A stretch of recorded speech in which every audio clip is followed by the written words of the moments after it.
Immigration. Migration. To stop the boat. Give us back control. Immigration will be a make or break issue for this government. Refugees are welcome here. We've got a system that will take care of proper legal migrants. It's the illegal migrants that we don't want here.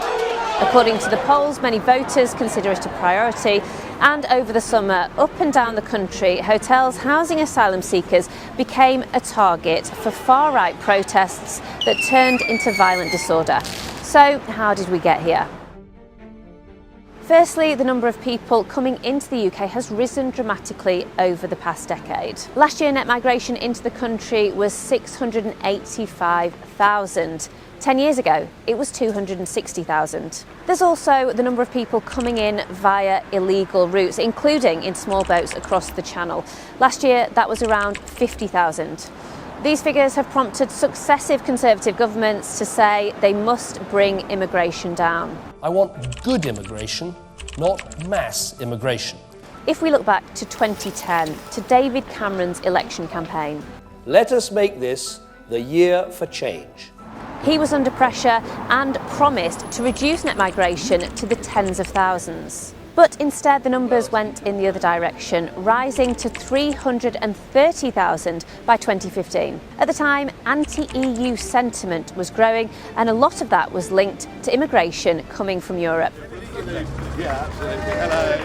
Nigel Farage became a leading Eurosceptic voice, making his mark on the political stage by demanding that immigration numbers come down. We want our passports back. We want our borders back.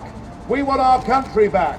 And Leave EU's Breaking Point poster was a central moment during the Brexit campaign. There has been a growing perception that migration has been unpopular for various reasons. Post-Brexit, UK net immigration figures are actually higher. And whilst it stopped the free flow of EU workers into the UK, labour shortages increased. Part of the solution has been that workers from across the world have now come to the UK to fill some of those gaps. The outgoing Conservative government granted around 286,000 work visas in their final year of office. Almost 90,000 of those were in the health and social care sector. The Conservatives did have some success in bringing down numbers by restricting dependents for foreign workers and students coming into the UK. It is possible to control immigration, but it involves choices that governments are not willing to make.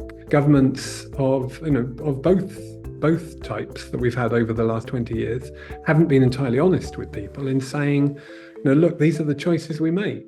They're saying we could stop all care and health visas, for example, but that would mean that either people would have to care for their elderly relatives at home, or they would have to pay 2 or 3 times the price of what they do at the moment. And we're not willing to take the fallout for that massive increase in the costs of social care.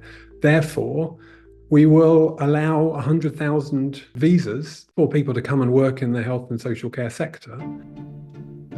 Politicians and the media have been accused of stoking anti-immigration sentiment. Some have even been held responsible for demonising asylum seekers so much that they've been accused of sparking the violence that we saw this summer.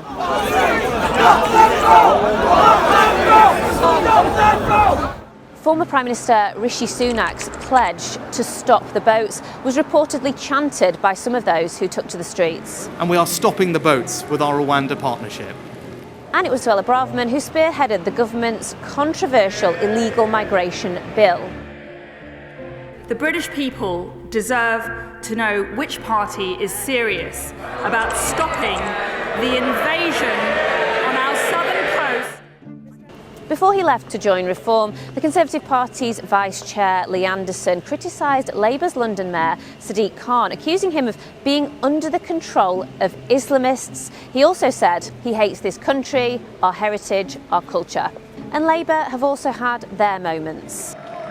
During the election campaign, Labour leader Sir Keir Starmer, now the Prime Minister, was criticised after he suggested that Bangladesh could be one place that people were removed from the UK and returned to. Do you realise you caused offence, though, with those comments? The reason I referenced Bangladesh the other night is because it is, for asylum purposes, a safe country, and it's got a returns agreement with the UK. That is a good thing. Both main parties competed over who would be more successful in bringing down migration levels, and both agreed that both illegal and legal migration figures were too high. Start listening to the English! In areas that saw significant unrest this summer, many of the far-right protesters pointed the finger at immigrants, blaming them for the country's economic woes. Social media also played a key role in whipping up anger. The last 20 years, certainly the last decade or so, has been one of growing austerity in which people have faced a whole range of social and economic problems themselves. And when there's a perception that people are receiving treatment that the broader population is not getting, you can start to understand that hostility. Whereas if the government said, look, the reason why we're putting them in hotels is because we want to control them, even though it's costing more money, coming and explaining the justifications for this would allow at least people to understand what the situation is. It's not really people in hotels which are creating this increase in immigration. It's a distraction. Labour has ended the Rwanda scheme and will use that funding to establish a new border security command. Let's be absolutely clear, nobody should be making that perilous journey. It is a trade that's being run by gangs, and I absolutely refuse to accept that it's not possible to take those gangs down. However, a former head of UK Border Force has said that Labour's plan to increase detention capacity won't do much to stop the boats, and that the only real solution is a deal with the EU. On net migration, it hasn't set a target, but says it plans to reduce the UK's reliance on foreign labour through workforce training and development, particularly in key sectors such as health and construction. For the last 25 years, immigration figures have been rising despite what politicians have said, and there's no sign yet that that is going to change.